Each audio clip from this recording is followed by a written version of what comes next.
نحمده ونصلي على رسوله الکریم اما بعد۔ ترجمے والے قرآن پاک کا صفحہ نمبر 854، 23واں پارہ، سورہ صاد، 5واں رکوع، آیت نمبر 71 تا 76۔ اعوذ باللہ من الشیطان الرجیم، بسم اللہ الرحمن الرحیم۔ اذ قال ربك للملائكة إني خالق بشرا من طين فإذا سويته ونفخت فيه من روحي فقعوا له ساجدين فسجد الملائكة كلهم أجمعون إلا إبليس استكبر وكان من الكافرين قال يا إبليس ما منعك أن تسجد لما خلقت بيدي استكبرت أم كنت من العالين قال أنا خير منه خلقتني من نار وخلقته من طين صدق اللہ العظیم۔ پچھلی آیات میں اس بات کا تذکرہ آیا تھا کہ نبی پاک صلی اللہ علیہ وسلم سے اللہ تعالیٰ نے کہا کہ آپ ان کو بتا دیں کہ میں محدود علم رکھتا ہوں جتنا اللہ نے دیا ہے، باقی ملائے اعلیٰ میں فرشتوں کے درمیان کیا گفتگو ہو رہی ہے، یہ پہلے کیا ہوئی یا آئندہ کیا ہوگی، یہ میرے علم میں نہیں ہے۔ جتنا اللہ نے بتا دیا ہے اس میں سے وہ مجھے معلوم ہے، باقی کا مجھے علم نہیں۔ مثلا آدم علیہ السلام کو جب اللہ نے بنایا اس وقت شیطان نے تو نہیں مانا، فرشتوں سے اللہ نے کہا تھا تو فرشتوں نے اس وقت کچھ گفتگو کی تھی، وہ اللہ نے بتا دی تو وہ مجھے معلوم ہے، اور باقی اوقات میں کیا ہوتا ہے کیا نہیں وہ مجھے معلوم نہیں۔ تو اب وہ تھوڑا سا آدم علیہ السلام کا واقعہ آ گیا۔ تو فرماتے ہیں کہ اللہ تعالیٰ نے فرشتوں سے کہا کہ میں گارے سے ایک انسان بنانے والا ہوں، جب میں اس کو بنا لوں اور اس میں روح پھونک دوں، یا لفظ آیا روحی کا معنی ہوتا ہے میری روح، یعنی لفظی معنی تو ہے اپنی روح میں سے پھونک دوں۔ تو یہ محاورے ہوتے ہیں ہر زبان کے، یہاں اضافت جو ہے وہ تعظیم کے لیے ہے کہ اللہ تعالیٰ فرما رہے ہیں اپنی طرف سے روح پھونک دو۔ اردو میں بھی محاورہ ہوتا ہے، اردو میں ایک آدمی کہتا ہے اپنا پیٹ کاٹ کے میں نے دیا، وہ پیٹ واقعی تو نہیں کاٹا ہوتا لیکن اس کے لیے دوسرے کے لیے خاص اہتمام کیا ہوتا ہے، قربانی دی ہوتی ہے، ایثار کیا ہوتا ہے۔ تو محاوروں میں اس طرح چلتا ہے۔ تو عربی میں بھی ابھی آگے بھی آئے گا، اللہ تعالیٰ فرماتے ہیں میں نے اپنے ہاتھوں سے بنایا۔ اللہ تعالیٰ تو جسم سے ہی پاک ہیں، تو پھر تو ہاتھوں سے مراد یہاں قدرت ہے، اور روحی سے مراد اپنی طرف سے روح پھونکنا ہے۔ جیسے حضرت عیسیٰ کو روح اللہ کہا گیا ہے، کلمۃ اللہ کہا گیا ہے۔ اب روح اللہ ہونے کا کیا معنی؟ ہر انسان کی جو روح ہے وہ اللہ کی بنائی ہوئی ہے، اور روح اللہ تعالیٰ فرشتے کے ذریعے بھیجتے ہیں، وہ آ کے پھونک دیتا ہے، اور عیسیٰ علیہ السلام کی بھی ایسے ہی ہے، لیکن ان کی اللہ تعالیٰ نے خاص اپنی طرف نسبت کی ہے کہ عام جو دنیا کا نظام ہے اس سے ہٹ کر وہ پیدا ہوئے، یعنی وہ صرف ایک خاتون سے پیدا ہوئے، ان کے والد کوئی نہیں ہے، تو اس لیے اللہ تعالیٰ نے اپنی طرف نسبت کر دی ہے۔ تو فرمایا کہ فرشتوں سے کہا کہ جب میں اسے بنا لوں اور اس میں اپنی طرف سے روح پھونک دوں تو پھر تم اس کے سامنے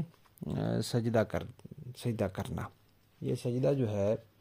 یہ تھا ایسے جیسے ہم بیت اللہ کی طرف رخ کر کے سجدہ کرتے ہیں، سجدہ تو اللہ ہی کو کرنا ہوتا ہے، لیکن کعبہ جو ہے قبلہ وہ بیت اللہ کو ہم بناتے ہیں، تو انہوں نے بھی سجدہ تو اللہ کو کرنا تھا، لیکن قبلہ گویا کہ آدم علیہ السلام کو بنایا کیونکہ اللہ کا حکم تھا۔ تو اللہ فرماتے ہیں سب نے سجدہ کر لیا، فرشتوں نے تو کر لیا، ابلیس نے نہیں کیا، اس نے تکبر کیا اور وہ کافروں میں شامل ہو گیا۔ اب حکم تو اللہ نے فرشتوں کو دیا تھا، یہ عام طور پہ سوال پیش آتا ہے، لیکن قرآن پاک میں دوسری جگہ اللہ تعالیٰ نے خود فرما دیا ہے کہ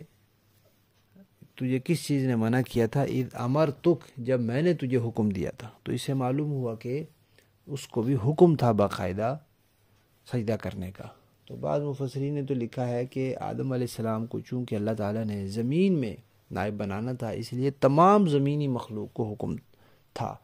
اور فرشتے کیونکہ زمین میں آتے جاتے رہتے ہیں اور احکامات لاتے ہیں اور کام کرتے ہیں، تو فرشتے اور زمین میں رہنے والے جنات سب کو حکم تھا کہ وہ سجدہ کریں، باقی جنات نے کر لیا اور ابلیس نے نہیں کیا۔ واللہ عالم، اللہ بہتر جانتے ہیں۔ تو اللہ تعالیٰ نے فرمایا کہ ابلیس، تجھے کس چیز نے منع کیا کہ تو اس کو سجدہ کرے جسے میں نے اپنے دست قدرت سے بنایا ہے؟ تو نے تکبر کیا یا یہ کہ تیرا درجہ ہی بڑا بلند ہے؟ تو شیطان نے پھر آگے سے جواب دیا اور کہا کہ یا اللہ میں بہتر ہوں اس سے، آپ نے مجھے آگ سے بنایا ہے اور اس کو مٹی سے بنایا ہے، آگ اوپر کی جانب شعلے مارتی ہے، مٹی پاؤں کے نیچے رو دی جاتی ہے۔ اس نے یہ اپنی عقل سے استدلال کیا اس کے مطابق، لیکن یہ اس کا غلط تھا، اس لیے کہ انسان سارے مٹی سے بنے ہیں لیکن سب کا مرتبہ تو ایک جیسا نہیں ہے۔ تو اس سے معلوم ہوا کہ جو تخلیق کا مادہ ہے اس کے اوپر فضیلت کی بنیاد نہیں ہے کہ کون کس چیز سے بنا ہے، وہ اتنا زیادہ اس کا، روایات میں آتا ہے کہ جنت میں جو حوریں ہوں گی وہ کستوری سے اور عنبر سے اور ان چیزوں سے بنیں گی، مشک سے، لیکن دنیا والی عورت کا مقام زیادہ ہوگا، تو وہ کہیں گی کہ یہ کیوں، ہم تو کستوری سے بنی ہوئی ہیں، تو اس کا مقام زیادہ کیوں ہے؟ تو ان کو بتایا جائے گا نماز کی وجہ سے، روزے کی وجہ سے، حج کی وجہ سے، جہاد، زکوٰۃ، جو بھی دنیا میں خواتین نے عبادات کی ہوں گی ان کے ایسے ان کا مقام زیادہ، اب دیکھنے میں یہ مٹی سے اور وہ کستوری سے۔ تو جو مادہ تخلیق ہے وہ عظمت اور فضیلت کی وجہ نہیں ہوتا۔ لفظی معنی دیکھیے، اذ قالا، جب کہا، ربک، آپ کے پروردگار نے، للملائکتی، فرشتوں سے، انی، کہ بے شک میں، خالق، بنانے والا ہوں، بشرن، ایک بشر، ایک انسان، من طین، گارے سے، فاذا سویتہ، پھر میں جب اس کو درست کر لوں یعنی پورا بنا لوں، ونفخت، اور میں پھونک دوں، فیہ، اس میں، من روحی، اپنی طرف سے روح، فقعوا، تو تم گر پڑنا، لہو، اس کے سامنے، ساجدین، سجدہ کرتے ہوئے۔ فسجد الملائکۃ، پس سجدہ کر لیا فرشتوں نے، کلہم، سارے کے سارے، اجمعون، اکٹھے، الا ابلیس، سوائے ابلیس کے، استکبر، اس نے تکبر کیا، وکانا، اور ہو گیا، من الکافرین، کافروں میں۔ قال، اللہ نے فرمایا، یا ابلیس، اے ابلیس، ما منعک، کس چیز نے منع کیا تجھے، ان تسجد، کہ تو سجدہ کرے، لما، اس چیز کو، خلقت بیدی، جس کو میں نے اپنے دونوں ہاتھوں سے بنایا، یعنی اپنے قدرت کے ہاتھوں سے، استکبرت، تو تکبر میں آ گیا، ام کنت من العالین، یا تو ہے بلند درجے والوں میں سے۔ قال، ابلیس کہنے لگا، انا خیر منہ، میں اس سے بہتر ہوں، خلقتا، پیدا کیا آپ نے، نی، مجھے، من نار، آگ سے، و خلقتا، اور آپ نے پیدا کیا، ہو، اسے، من طین، مٹی سے۔ با محاورہ دیکھیں جی، اذ قال ربك للملائكة إني خالق بشرا من طين، یاد کیجئے جب آپ کے پروردگار نے فرشتوں سے کہا کہ میں گارے سے ایک انسان بنانے والا ہوں، فَإِذَا سَوَّيْتُهُ وَنَفَخْتُ فِيهِ مِن رُّوحِي فَقَعُوا لَهُ سَاجِدِينَ، چنانچہ جب میں اسے پوری طرح بنا دوں اور اس میں اپنی طرف سے روح پھونک دوں تو تم اس کے آگے سجدے میں گر جانا۔ فسجد الملائکۃ کلہم اجمعون، پھر ہوا یہ کہ سارے کے سارے فرشتوں نے تو سجدہ کیا، الا ابلیس، البتہ ابلیس نے سجدہ نہ کیا، استکبر وکان من الکافرین، اس نے تکبر سے کام لیا اور کافروں میں شامل ہو گیا۔ قال یا ابلیس ما منعک ان تسجد لما خلقت بیدی، اللہ نے فرمایا، ابلیس، جس کو میں نے اپنے ہاتھوں سے پیدا کیا اس کو سجدہ کرنے سے تجھے کس چیز نے روکا ہے؟